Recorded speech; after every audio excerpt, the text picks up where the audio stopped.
I have played a lot of games in my life. At this point, I could probably find a game to satisfy whatever weird gaming niche I may have. A game where you ride around on roller skates spraying graffiti everywhere? Sure.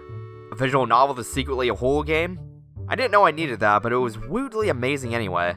Crossover between BlazBlue, Persona 4, and Ruby? Okay, this is getting ridiculous. Didn't know I needed that one either. But as far down I've gone in this gaming rabbit hole, I've never really touched ROM hacks much.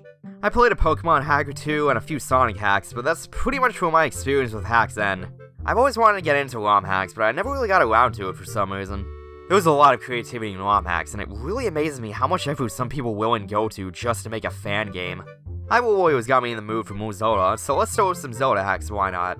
I was gonna make this video sooner, but Octo expansion came out. This video is gonna have harsher language than usual for this channel, so just stop watching if you got virgin ears. Although I'm not really sure why you're even on this website if that's the case. Let's take a ride into a really niche yet still entertaining part of gaming. Let's start out with something simple. Zelda. Starring Zelda. Wait, the name Legend of Zelda actually makes sense for once? What's next, Ridley and oh my god, seriously? What alternate universe did I wake up in? This hack is basically just a sprite swap, but it is fun nonetheless. Can we get a Mario game starring Peach now? Wait, never mind, they already did that. 3 times. Huh. Next up, we've got Time Crisis, Fall of the Moon. Oh cool, is this Majora's Mask on NES? No? Someone should get on that. The last thing you remember is Falling from the Sky. You have amnesia except for your name being... Raichu? I don't freaking know. You're a warrior apparently, and need to figure out how to pay the bills. Hey, I'm a little fox dude, that's cool. This is actually really reminding me of that new Tunic game that's coming out. And that's all I really got on this one. I have no clue what I'm supposed to do. There's this giant arrow that leads to a cave, but I can't figure out what the purpose of anything is. Where the hell is the sword? I've looked everywhere and I can't even find an item to help me out. Time Crisis is just weird, to be honest.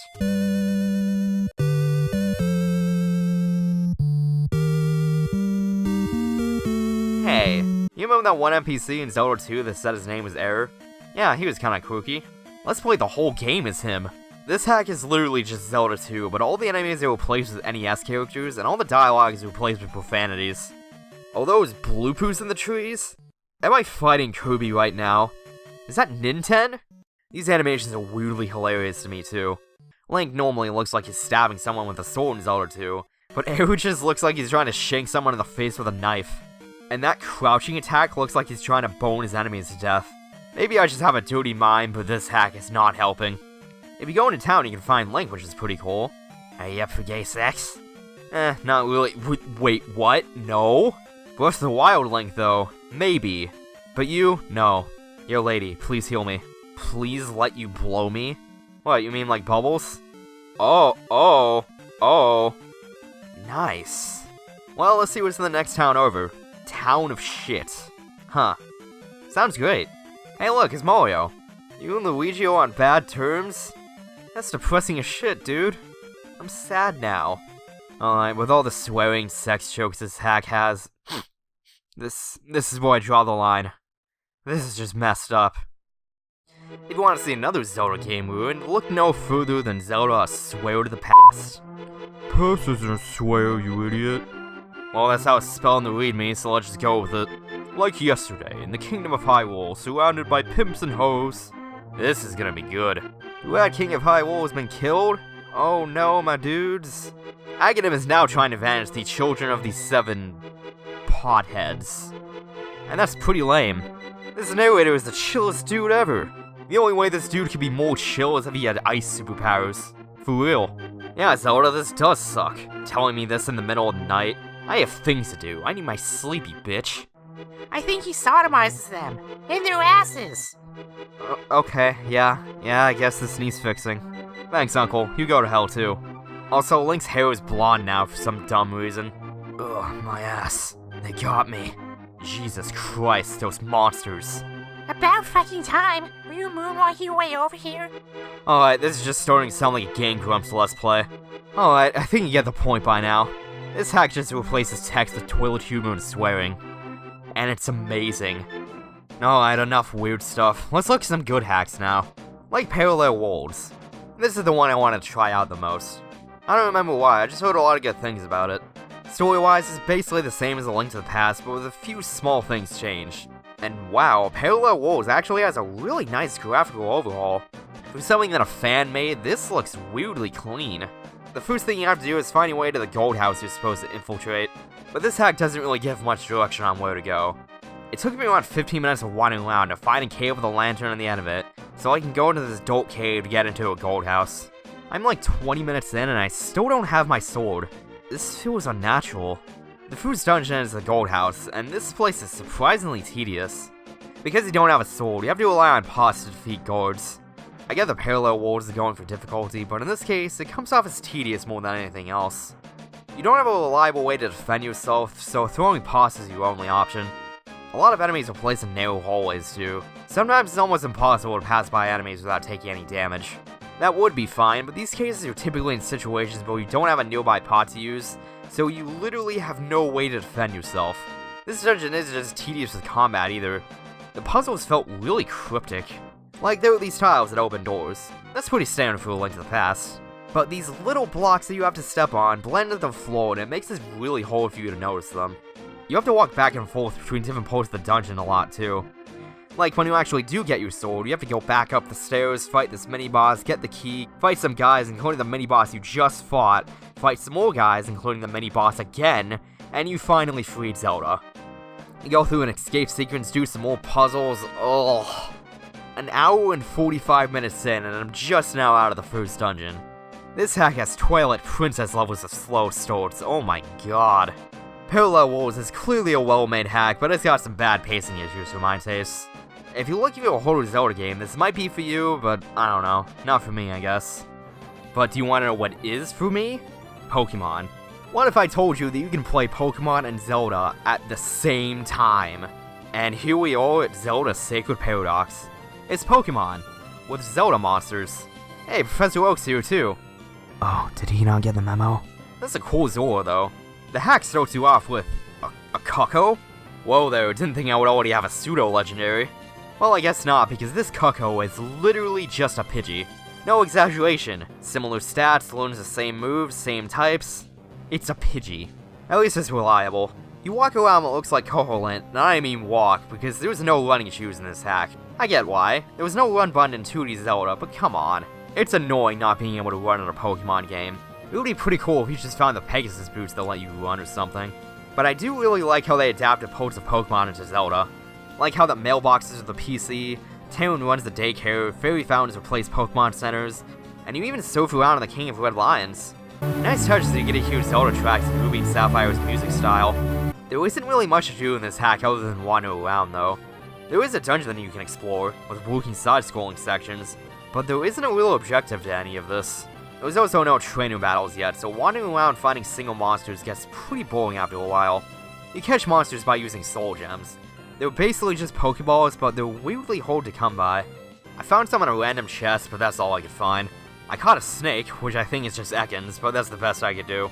I tried to catch a mini blend, but either the game wouldn't let me, or I just have bad luck, because the gem never shook. This hack is really glitchy too.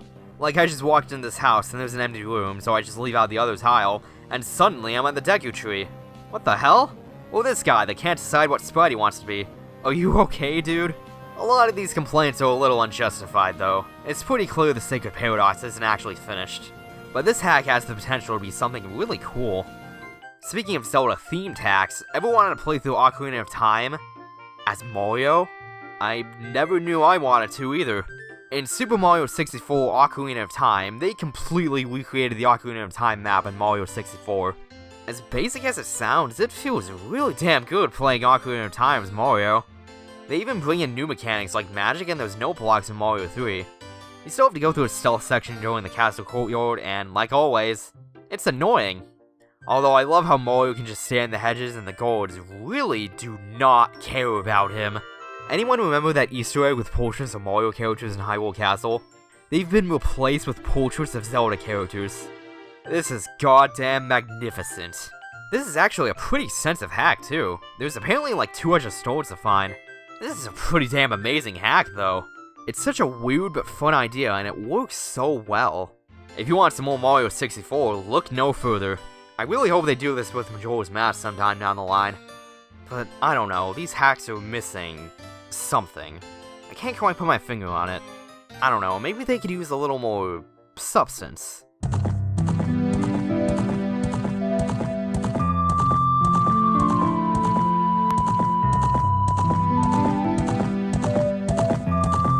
Yeah, that'll do. We've already been able to play as Mario in Ocarina of Time, but what about Waluigi? I would pay actual money for this. Waluigi of Time is exactly the same as Ocarina of Time, but you play as Waluigi. It's amazing. Honestly, the only thing keeping this from being the definitive version of the game is that there's a load screen with a pause menu for some dumb reason. Speaking of insane hacks, it's time for the good stuff. I'm sure you didn't click on this video to hear my sexy voice. I did. Aw, thanks. But anyway, I present to you art.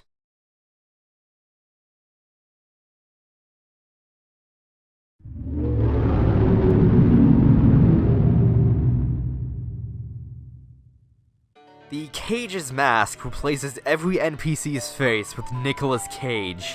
The girls even get eyeshadow. Epona? Nicolas Cage. Majora? Nicolas Cage. The mask salesman? That's a lot of Nicolas Cage. Even particle effects are replaced by this man. Juggler balls? The petals and Niku Link's flower propeller thing? Freaking fire? It's all Nicolas Cage. They even went through the trouble of replacing all the posters in Clocktown with movie star the NC himself. And then there's this poster which just has Cage staring very sexily at you. Is sexily a word? Oh, if I know. Cool, thanks. Is this what the mind of a crazy person is like? My god, that would be an incredible life to have. Everywhere we go, it's just Nicolas Cage. The Cage's mask is technically a texture pack and not a ROM hack, but come on. If you had definitive proof of video games on art form, I think you'd be showing it to everyone you know. But I just love the development story around this. The guy who started this had a hard drive failure and had to start over from scratch. This man was so determined to make his vision a reality that he did it twice. That's something to respect. But maybe you want something so dumb as brilliant. Link to the Past randomizers are all well and good, but they're starting to get a little boring. It's missing something. You know what Zelda needs? Super Metroid. In the Super Metroid and A Link to the Past randomizer, the location of every item in both games are put in random locations. The kicker here is that there are specific points that switches what game you're playing, and you can find items in the game that you're not playing. Like, you start out in Super Metroid, find some rubies, you walk through a door, and it's A Link to the Past. Then you walk over to Kakariko Village and find the Plasma Beam. It's such a dumb yet brilliant idea for a randomizer. You may come into roadblocks in one game, but you just switch over to the other and you're suddenly way stronger than what you were before. It's such a weird gameplay loop. But who just woke up one day and thought, hey, you know what I should do? I should combine Super Metroid and A Link to the Past. Like, okay. Also, thank you, this is pretty awesome. Okay, I can't just end on the weird ones. I need another good hack. One that manages to be entertainingly dumb and still a fun hack to play. Does such a thing even exist?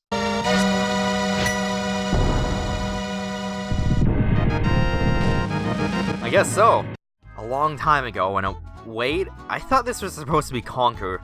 Oh my god, this starts out with a Star Wars text crawl. I am weirdly impressed by this. I like this already. After the events of Bad Fur Day, Conquer spent all the money in his treasury on beer and hookers, so he got thrown in prison and was about to be executed. On the day of his sentence, the Doctor rescues him. Doctor who? Why are you leaving out details? Kevin, they made that joke in the show like 20 times. The TARDIS exploded and made a bunch of rifts in between realities. Conquer escapes and now he's just running around in parallel universes. The hack starts with some weird Matrix Assassin's Creed parody. Who even is this guy? He looks like Goku. This scientist guy wants you to step inside the Animus to relive your ancestors' lives. Not sure what this has to do with Conquer, but okay. Wait, this dude's ancestor is Conquer? How the hell does that work? I don't remember Rare making a retro game like this. Me neither, pal. Me neither. This hack is crazy. You run through some Zelda games for a bit, go through a dungeon, fight Ganon as the first boss. He dies for some Zelda CDI quotes. You've killed me! Good. No! Not into the pit! It burns! The hub world is Peach's castle from Mario 64. You talk to David Tennant, go through a Texas adventure and end up at Homer Simpson's house, and end up at the second dungeon, which is a PlayStation. My god, this hack is ridiculous. You even find Tingle, and what does he say? It's dangerous to go alone. Buy some drugs. This hack is amazing. Great Fairies are replaced with Rouge the Bat of all things, and if you tell her you'd rather shag Toad, she kills you. Yeah, I kinda deserve that. Take away all the crazy Conquer stuff, and you still have a really good hack. You can use L&R to cycle between items, and the dungeon design is actually pretty fun. The second dungeon was kinda confusing, but other than that, this hack has some really enjoyable dungeons for what I've played so far. If you're itching for a new Conquer game, this is probably the closest you'll get. This hack is basically a Conquer fan game, and it manages to play like a Zelda game without feeling like one.